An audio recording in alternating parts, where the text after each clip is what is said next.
20세기 한국 소설 이권, 줄거리, 이메일 해설, 염상섭. 전화, 염상섭.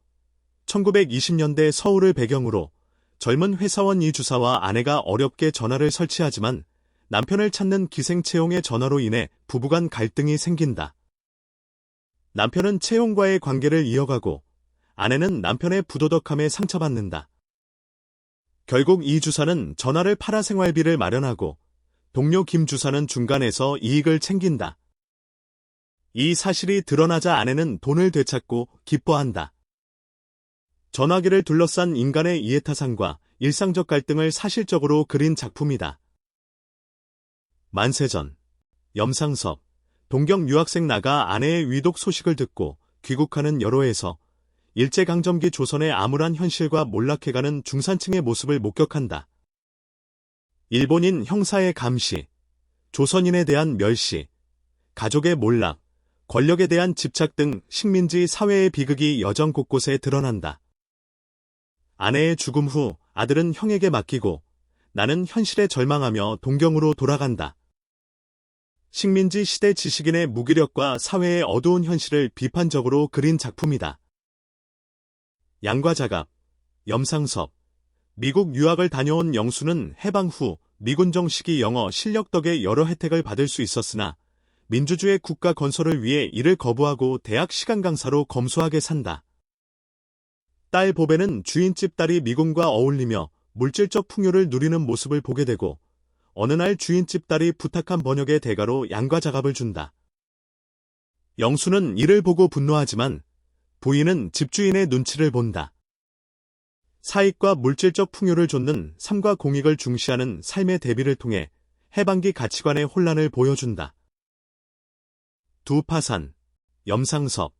광복 직후 문방구점을 운영하던 정내 모녀는 경제적 파산을 겪고 돈놀이와 동업 사기로 문방구점을 빼앗은 김옥임은 정신적으로 파산한다. 두 여성의 상반된 몰락을 통해 해방 직후 가치관의 혼란과 사회의 단면을 그린다. 작가는 누구의 삶이 옳다 그르다 판단하지 않고 현실을 객관적으로 보여주며 각 인물의 심리와 태도를 사실적으로 묘사한다. 염상섭의 성장과 가족사. 한국 근현대 소설의 거장, 염상섭의 성장 과정과 가족사에 대해 살펴보겠습니다. 염상섭은 서울 토박이 중인 계층 출신으로 그의 할아버지는 대한제국 중추원의 의관이었던 여민식이고 부친 염규환은 가평, 의성, 예천 등지에서 군수를 지낸 인물입니다. 형 염창섭은 일본 육군사관학교를 졸업하고 일본 육군 중위로 복무하다가 3.1운동 후 군대를 그만두고 오산학교 교감이 되었습니다. 염상섭 역시 오산학교에서 교사로 일한 경험이 있습니다. 어린 시절 염상섭은 할아버지에게 천자문과 동몽선습을 배우며 한학의 기초를 닦았습니다. 이후 관립사범부속보통학교에 입학했다가 3학년 때 보성소학교로 전학을 갑니다.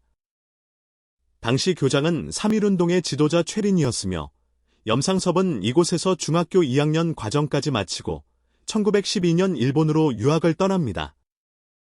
이후 도쿄 아자부중학교, 세이가쿠인중학교, 교토부립제 이중학교 등 여러 학교를 옮겨 다니며 학업을 이어갔습니다. 이 시기에는 문학에 큰 관심을 보이지 않았고 다른 유학생들과의 교류도 거의 없었습니다. 1918년 교토부립제 이중학교를 졸업한 후 도쿄로 돌아와 게이오 대학에 입학했으나 곧 중퇴하고 1920년 한국으로 돌아와 동아일보에서 일하며 본격적인 문학활동을 시작합니다. 염상섭의 소설사적 위치. 염상섭의 소설사적 위치를 논할 때는 이광수, 김동인과의 관계를 함께 살펴보아야 합니다. 이광수가 근대적 문학 개념과 장르 체계를 도입했다면 김동인은 소설 장르의 질서를 주조하였습니다. 염상섭은 이 두 작가가 닦아 놓은 토대 위에서 소설의 생명력을 불어넣은 작가라 할 수 있습니다. 그는 1921년부터 1962년까지 일제강점기와 해방, 한국전쟁, 4.19혁명 등 현대사의 굵직한 사건들을 관통하며 꾸준히 작품 활동을 이어갔습니다. 이러한 점에서 염상섭은 한국 현대사의 얼룩을 소설을 통해 형상화한 작가라 할 수 있습니다. 자연주의 작가로서의 염상섭. 염상섭에게 자연주의 작가라는 꼬리표가 붙는 것에 대해 논란이 있습니다. 백철, 임화, 김윤식, 김연 등 문학사가들은 염상섭의 작품을 자연주의로 규정해왔습니다. 예를 들어 표본실의 청개구리는 자연과학에 기초한 실험적 방법론을 적용한 자연주의 소설로 만세전 역시 자연주의의 기념비적 작품으로 평가받았습니다. 하지만 염상섭 소설은 프랑스 자연주의처럼 현실의 부정성과 엄정한 객관적 묘사에만 집중하지 않고 자아의 각성이나 개성의 발현 등도 다루고 있습니다. 이 때문에 염상섭 소설을 자연주의로만 규정하는데 한계가 있다는 지적이 있습니다. 문예사조는 개별 작가와 작품의 특징을 일반화에 체계화하는 과정에서 구체적인 접근이 선행되어야 의미가 있습니다. 염상섭 소설에 대한 자연주의적 접근 역시 이러한 한계를 안고 있다고 할 수 있습니다. 염상섭의 문학적 성장과 독서 경험.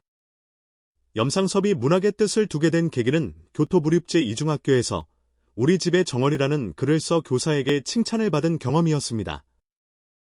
이후 교지 편집을 맡으며 본격적으로 문학에 관심을 갖게 됩니다.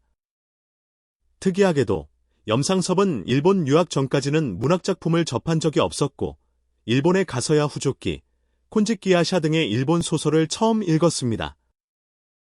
이후 나스메 소세키, 아리시마 타케오, 도스토옙스키, 고리키 등 다양한 작가의 작품을 접하며 문학적 시야를 넓혔습니다. 염상섭의 문체와 시대적 의미. 염상섭은 서울 중류층, 즉 중인 계층의 토박이로 풍부하고 생동감 있는 어휘를 구사한 것이 특징입니다. 그의 문체는 단순히 표준어 사용에 그치지 않고 중인 계층 특유의 현실 감각과 경험이 녹아 있습니다. 동시대 작가 김동인 역시 염상섭의 문체에 대해 물 흐르듯 자연스럽고 능변이라며 부러워했습니다. 김동인은 평양 출신으로 엄격한 집안 분위기에서 자라 어휘 구사에 어려움을 겪었다고 고백하기도 했습니다.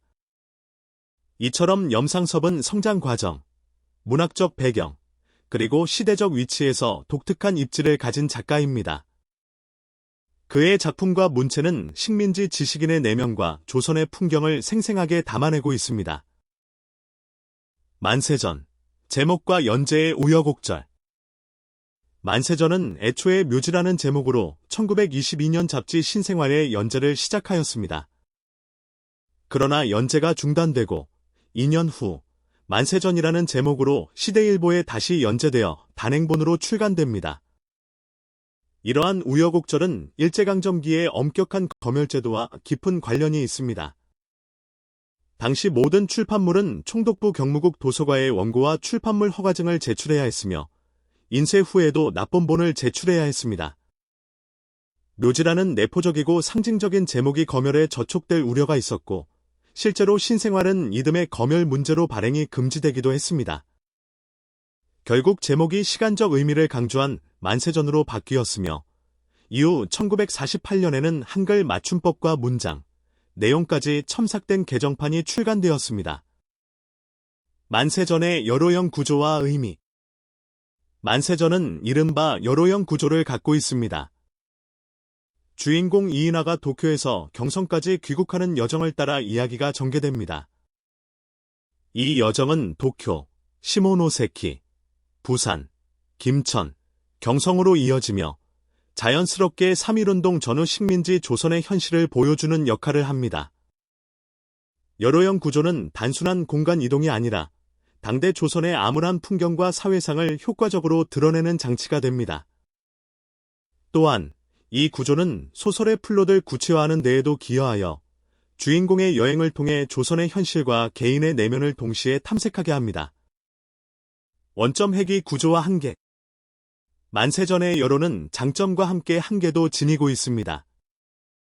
만약 이 여정이 주인공 이인화의 의식 변화로 이어졌다면 성장소설의 구조를 띄었겠지만 실제로는 이인화의 내면이 크게 변화하지 않습니다. 그의 지향은 기존의 도덕적 억압에서 벗어나 개성을 발현하겠다는 데 머무릅니다. 결국 이 소설의 여론은 주인공의 내면적 변화보다는 여행 중 만나는 환경과 조선의 현실을 반영하는 데 초점이 맞춰져 있습니다. 작품의 결말에서 이인화가 도쿄로 돌아가며 겨우 무덤 속에서 빠져나가는데요. 라고 자조하는 대사 역시 이러한 한계를 보여줍니다. 허무주의적 경향과 다른 작품과의 연관성. 이 소설의 주인공 이인화는 허무주의적인 인물로 그려집니다. 그는 여행 중 조선의 비참한 현실과 일본인들의 조선인 착취를 목격하지만 동정보다는 조선인 스스로의 봉건성과 무기력의 원인을 돌립니다. 이러한 허무주의적 성격은 염상섭의 다른 소설에서도 반복적으로 나타납니다. 예를 들어 표본실의 청개구리의 주인공은 현실 도피와 자기 파괴적 성향을 보이며 아메아의 주인공 역시 무력감과 좌절에 빠져 있습니다. 이처럼 닫힌 현실 속에서 자아의 확장과 개성의 발현을 꿈꾸지만 결국 허무와 절망에 머무는 인물들이 염상섭 소설의 특징입니다. 일제강점기 지식층의 형성과 진로. 일제강점기 지식층의 형성 과정에 대해 말씀드리겠습니다. 당시 지식인은 고등보통학교 이상의 학력을 지닌 사람을 의미했습니다. 일본 유학은 일부에 한정되었으며 졸업 후에는 은행원, 회사원, 교사, 기자 등으로 진출하였습니다. 특히 교사와 언론인은 사회적 소명의식과 전통적 지식인상을 동시에 갖춘 인기 있는 직업이었습니다. 그러나 대부분의 직업이 식민지 체제에 복무하게 된다는 한계도 있었습니다. 염상섭 전화 외의 풍자와 그 확장, 그리고 문단 내 위치. 염상섭의 소설 전화에 나타난 풍자 형식과 그의 문학적 태도 및 문단 내 위치에 대해 자세히 살펴보겠습니다. 전화는 현대 문명의 이기인 전화를 둘러싼 인간의 욕망을 꼬집은 작품입니다. 염상섭은 1920년대 중반부터 풍자를 소설의 본령 중 하나로 적극적으로 끌어들였습니다. 이러한 시도는 만세전과의 연속선상에서 이해할 수 있습니다. 만세전 이 개성의 발현이라는 이인화의 시선을 통해 조선의 모습을 비췄다면 이후 염상섭은 자신이 추구하던 근대의 표상이 결국 제국주의 일본의 또 다른 양태임을 깨닫고 딜레마에 빠지게 됩니다. 이 딜레마에서 벗어나는 방법에는 두 가지가 있었습니다.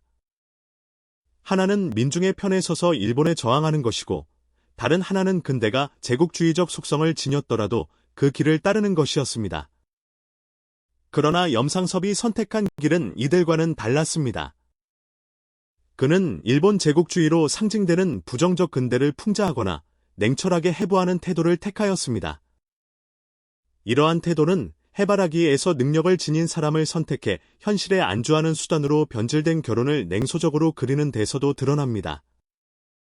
고독이나 조그만 일에서는 20원의 하숙비, 50전의 법원비가 없어 전전긍긍하는 인물들을 통해 근대 사회의 물질적 욕망과 인간 군상의 현실을 풍자합니다. 윤정계, 나, 밖에서 그린 등에서는 돈과 이익 앞에 무력해지는 노동자나 사회주의자의 모습을 통해 물질적 현실의 민낯을 드러냅니다. 염상섭이 활동하던 당시 문단의 유력한 단체는 카프, KFF 였습니다. 염상섭은 일본에서 돌아온 뒤 폐허 동인으로 활동하며 동명, 조선문단의 기자와 편집장도 맡았습니다. 카프에서 활동한 이들이 주로 글을 발표하던 무대는 개벽이었는데 조선문단과 개벽은 1925년 1월 계급문학 11원을 통해 대립각을 분명히 하게 됩니다. 이 논쟁에서 염상섭은 계급문학에 대해 부정적인 견해를 밝혔습니다.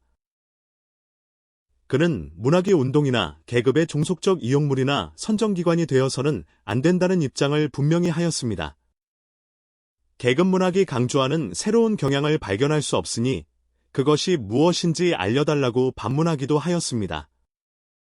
여기서 염상섭 문학을 바라보는 계급문학 계열의 잣대가 계급이라는 이념적 기준이었던 반면 염상섭은 문학의 자율성과 독자성을 강조하였음을 알 수 있습니다. 염상섭은 소설가 외에도 기자로 오랜 기간 활동하였습니다. 일제강점기 당시 작가가 원고료만으로 생활하는 것은 불가능했기 때문에 많은 작가들이 겸업을 하였고 그 대표적인 직업이 기자였습니다. 염상섭 역시 저널리즘과의 연계를 통해 고정된 지면을 확보하였고 서울 중인계층 출신으로서의 현실 감각을 저널리즘에서 발휘할 수 있었습니다.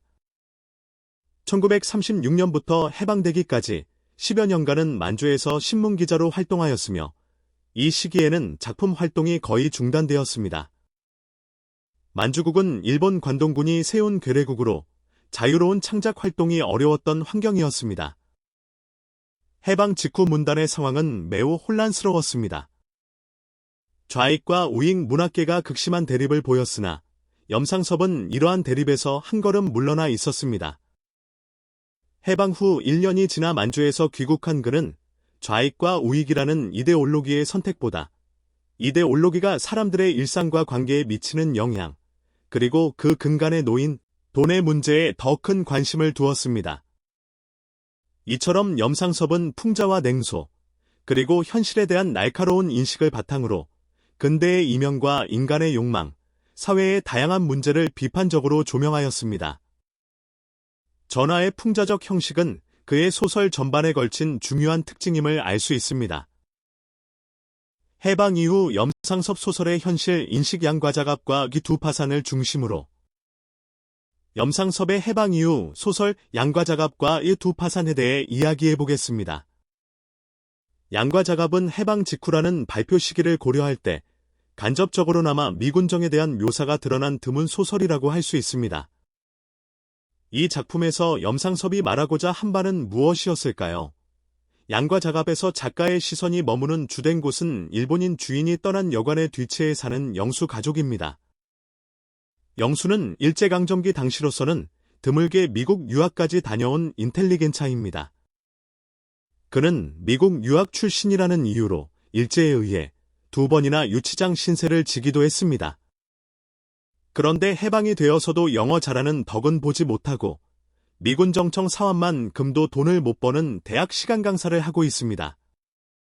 그건 무엇보다도 영수의 신념 때문입니다. 자신의 영어 실력이 통역 등 이익을 얻는 데 사용되는 것을 꺼린 나머지 밤낮 집안에 죽치고 들어앉아 매일 반복되는 아내의 밥타박을 들으면서도 꿋꿋이 버텨나갑니다. 그 반대편에 위치한 인물 군상이 압체에 살고 있는 주인집 가족입니다.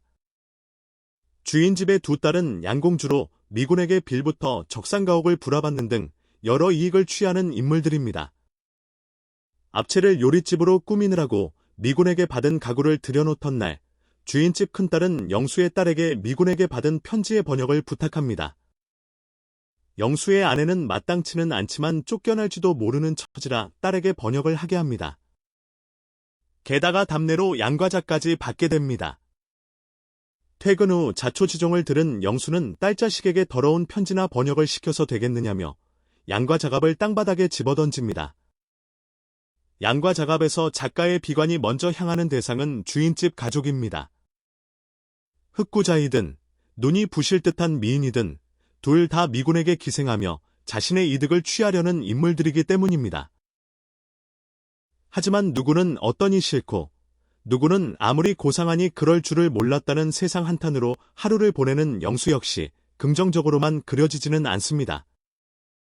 그런데 양과자갑에서 간과해서는 안 될 부분은 간접적으로 드러나는 미군의 형상입니다.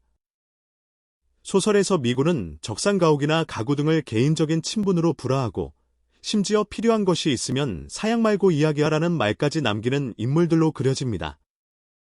결국 작가의 부정적 시선은 일본인이 남기고 간 압체와 뒤채를 향하는 것으로 보이지만 작가가 정말 부정적으로 보고자 한 대상은 그 공간 너머에 존재하는 인물 군상입니다. 두 파사는 가치적인 측면에서 서술의 초점을 긍정, 부정적 인물로 나누지 않고 정례 집쪽에도 상당한 거리감을 두는 것이 특이합니다. 두 파산은 학교 앞 내거리에 자리한 문방구를 둘러싸고 펼쳐지는 인물들의 적나라한 욕망을 그린 소설입니다. 두 파산에서 작가의 부정적 시선의 중심에 위치한 인물은 오김입니다. 그녀는 일본 유학 등을 통해 첨단의 유행을 좇는 신여성을 자처하다가 국내로 돌아와서는 도지사 대감의 후실이 된 인물입니다. 하지만 중풍으로 3년째 누워있는 남편의 친일 경력 때문에 재산이 몰수될 처지에 이르자 고리대금에 손을 댑니다. 그러고는 소학교 때부터 친구였던 정내 모친과 동업관계를 자처하고 나서 정내 모친의 노동의 대가를 거저먹을 생각에 혈안이 됩니다. 하지만 작가의 시선은 정내네 집 쪽에도 긍정적이지만은 않습니다. 땅을 다 팔아먹고 자동차를 사는가 하면 어느 정당의 부장이라는 명목으로 건들대는 남편은 작가의 소설에 자주 등장하는 부정적 인물의 하나입니다. 그런데 문제는 정내 모친입니다. 남편이 자동차를 미끼로 옥임을 속여 다시 집문서를 찾아오자고 하자 정내 모친은 긍정도 부정도 하지 않습니다. 이는 그때까지 남에게 피해는 주지 않겠다는 정내 모친의 윤리의식 역시 위기에 빠지고 있음을 나타냅니다. 결국 작가는 돈이라는 무소불위의 위력 앞에서 어떠한 친구관계나 윤리의식도 무력하다는 것을 말하고자 했던 것입니다. 염상섭의 소설에 등장하는 인물 군상을 살펴보면 어떤 특징을 느낄 수 있습니다. 고등교육을 받았음에도 시대의 흐름에 합류하지 못하는 인물이 주로 등장합니다. 또 하층민을 만날 수 없을 뿐더러 여성의 모습에서도 특징적인 면이 있습니다. 염상섭 소설에 등장하는 인물들은 대개 중간계층이 중심을 이룹니다.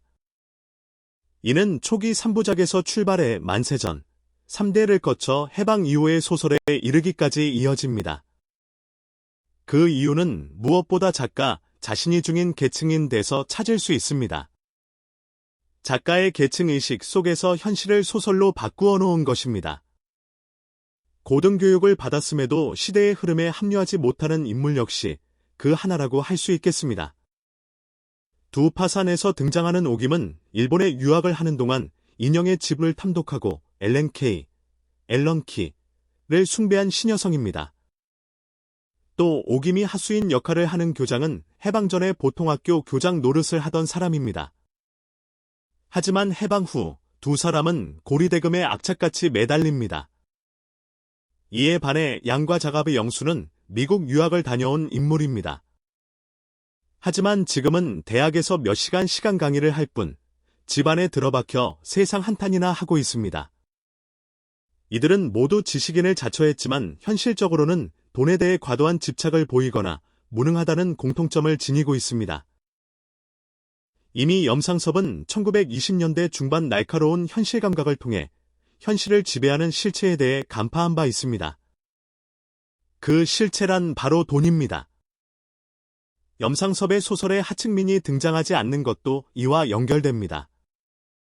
화폐를 둘러싼 인간군상의 적나라한 양상이라는 측면에서 볼 때 하층민 역시 속물의식을 지닌 군상의 하나일 뿐이었겠죠.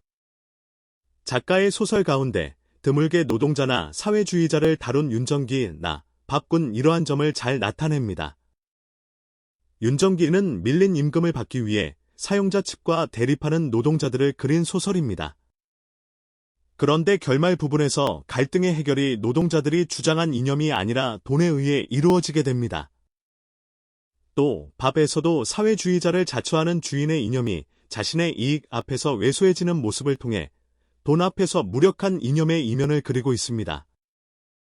염상섭 소설에 등장하는 여성의 형상은 작가의 전체적인 작품 경향과 긴밀하게 연결되어 있습니다. 초기 염상섭 소설의 대표적인 여성 형상은 제야의 최정인에서 확인할 수 있습니다. 최정인은 당시의 관습, 도덕, 종교 등을 모두 부정하고 자아를 확충하려는 지향을 지닌 인물입니다. 자신의 지향을 자유연애를 통해 펼치려다 현실의 벽에 부딪혀 파열되자 자살을 통해서라도 스스로의 정화와 갱생을 얻고자 합니다. 이러한 여성 형상은 염상섭이 자신이 지향한 개성, 나아가 근대 문명의 실체에 대해 깨닫는 것과 맞물려 점차 자취를 감추게 됩니다. 이후 소설에서 여성은 철저히 대상화되어 수동적인 형상으로 나타나거나 물화의 논리에 지배당하는 모습으로 그려집니다. 해바라기에서 주판지를 해보고 앞뒤 경우를 다 재본 후 결혼을 하는 영이나 취후에서 전쟁의 와중에도 이숙에 대한 계산을 버리지 않는 강순재 등이 그 대표적인 예입니다.